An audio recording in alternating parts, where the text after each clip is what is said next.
ಈ ಕಡೆ ರಾಮ್ ತೀರ್ಥ ಲಕ್ಷ್ಮಣ ತೀರ್ಥ ಅಂತ ಇದೆ. ನಾವು ಹುಟ್ಟಿದಾಗಿನಿಂದ ಅಲ್ಲಿ ನೀರು ಖಾಲಿ ಆಗಿರೋದು ನಾವು ನೋಡಿರಲ್ಲ. ಹಿಂದೆ ಇದ್ದಂಥವರು ಇದು ಖಾಲಿ ಆಗೈತಪ್ಪ ಅಂತ ಹೇಳಿದವರಿಲ್ಲ. ನಮಸ್ಕಾರ. ವೀಕೆಂಡ್ಸಲ್ಲಿ ಅದೇ ಟೂರಿಸ್ಟ್ ಸ್ಪಾಟ್ಸ್ಗೆ ಹೋಗಿ ಬೇಜಾರಾಗಿದ್ದರೆ ಈ ವಿಡಿಯೋ ನೋಡಿ. ಒಂದೊಳ್ಳೆ ಸ್ಪಾಟ್ ಹೇಳ್ತೀನಿ. ಬೆಂಗಳೂರಿಂದ ಜಸ್ಟ್ 65 ಕಿಲೋಮೀಟರ್ಸ್. ನಂತರ ನೀವು ಆಂಜನೇಯನ ಭಕ್ತರಾಗಿದ್ದರೆ ಈ ಸ್ಪಾಟ್ ಅಂತೂ ವಿಸಿಟ್ ಮಾಡಲೇಬೇಕು. ಬನ್ನಿ, ಬಿಳಿ ಬೆಟ್ಟಕ್ಕೆ ಹೋಗೋಣ. ಮಳೆ ಬಂದಿರೋ ಕಾರಣ ದೇವಸ್ಥಾನಕ್ಕೆ ತಲುಪೋ ದಾರಿ ಅಂತೂ ಸ್ವಲ್ಪ ಅಡ್ವೆಂಚರಸ್ ಇತ್ತು. ಆದರೆ ಹಾಗೋ ಹಿಂಗೋ ಕಷ್ಟಪಟ್ಟು ಸ್ಪಾಟ್ಗಂತೂ ರೀಚ್ ಆದ್ವಿ.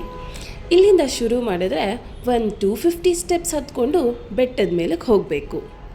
ಬಿಳಿ ಬೆಟ್ಟದ ಮೇಲಿರೋ ಈ ಪವಿತ್ರ ಸ್ಥಳವು ರಾಮಾಯಣದ ಕಥೆಗಳು ನೆನಪಿಸುತ್ತವೆ.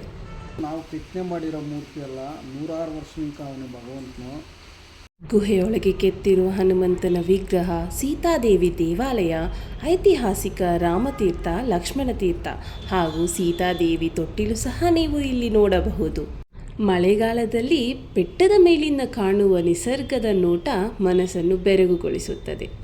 ಶಾಂತಿ ಮತ್ತು ಭಕ್ತಿಭಾವ ತುಂಬಿದ ಈ ಸ್ಥಳ ಎಲ್ಲಿದೆ ಗೊತ್ತಾ? ಕೋಲಾರ ತಾಲೂಕು ಒಕ್ಲೇರಿ ಹೋಬಳಿ ಬಿಳಿ ಬೆಟ್ಟ ಅಂತೇಳಿ ಕರೀತಾರೆ. ಗೊತ್ತಾಯ್ತು ಅಲ್ವಾ? ಸೊ ಈಗಲೇ ನಿಮ್ಮ ಫ್ರೆಂಡ್ನ ಟ್ಯಾಗ್ ಮಾಡಿ ಹೋಗೋಣ ನಡಿ ಅಂತ ಹೇಳಿ.